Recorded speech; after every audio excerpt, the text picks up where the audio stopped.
Phobos is the innermost and larger of the two Martian moons, and the research facility is located a click north of the Stickney crater. Yes, sir. Is all this information going to be on the test? Well, shut up, Rance. Yes, you've seen it right. Believe it or not, we got a new Doom movie. Yes, new Doom movie. If you haven't seen an old one, it's probably because you heard it was bad. Now I won't try to argue with that, though it had some good moments.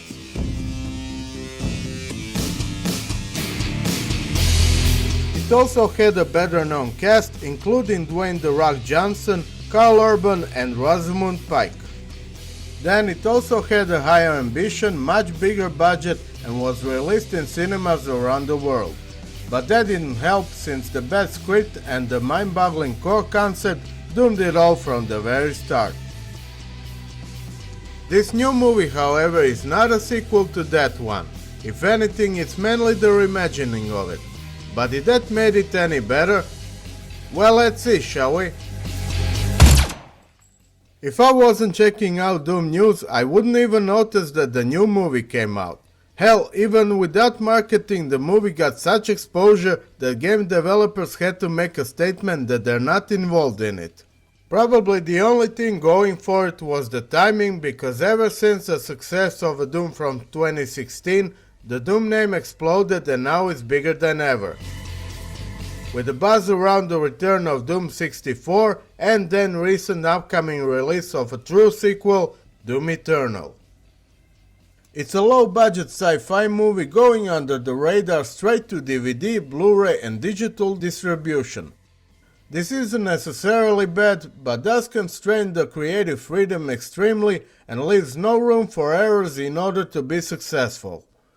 When you're tight like that, every move counts.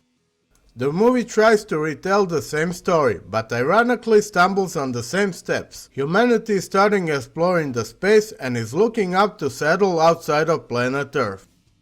The Union Aerospace Corporation has a base on Phobos, the moon of Mars, and is trying to connect with Earth via unknown recently discovered portal.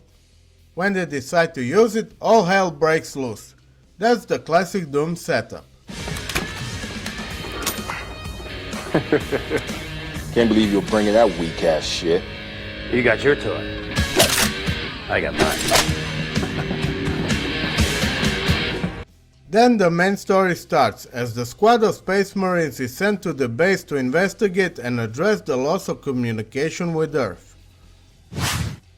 Again, Marine Squad in a Doom movie? Do they really need a constant reminder to beat them in the head what the Doom game is all about?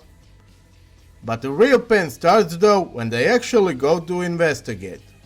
Just as in the previous movie, we are forced to watch the slow walks through the corridors with no content and bad tension.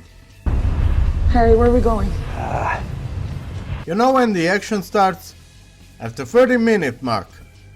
Even then it's step-by-step cliché fighting where zombies and demons are playing whack-a-mole on the humans until they are reduced to key characters that have something actually plot-related to say. That's what I'm trying to tell you. We have a situation. Comparing to previous movie, it's a constant ping-pong game of suckery. There is less cringy scenes, but there are no memorable ones either. There is more attention given to the backstory of the characters, but it's far from interesting. The captain in the first one was an insufferable douchebag that we had to watch for the entire movie, where in this one he's actually a good guy, but he's taken out too soon.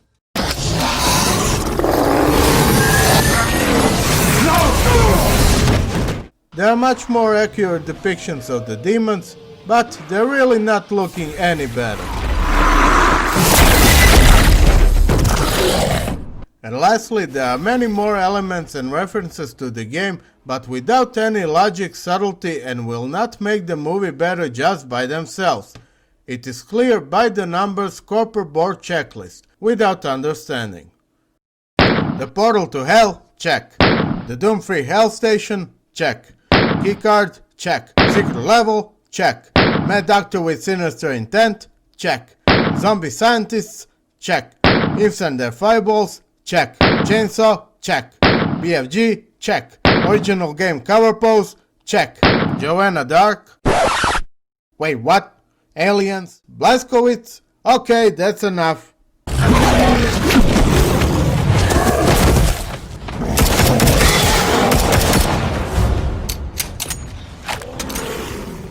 To be fair, it's not easy to make a good movie, let alone a good Doom movie.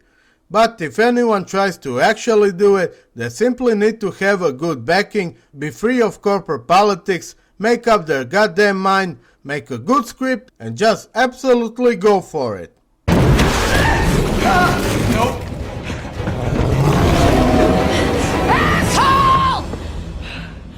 No adjustments to cater to film standards, no trying to cater to the audience that doesn't play those games, and no spineless attempts to be all in one. A Doom movie can be a great thriller horror movie or a great action slasher flick, but someone has to make it such. I'm Markan, and for more Doom movies and games, keep it up to the core.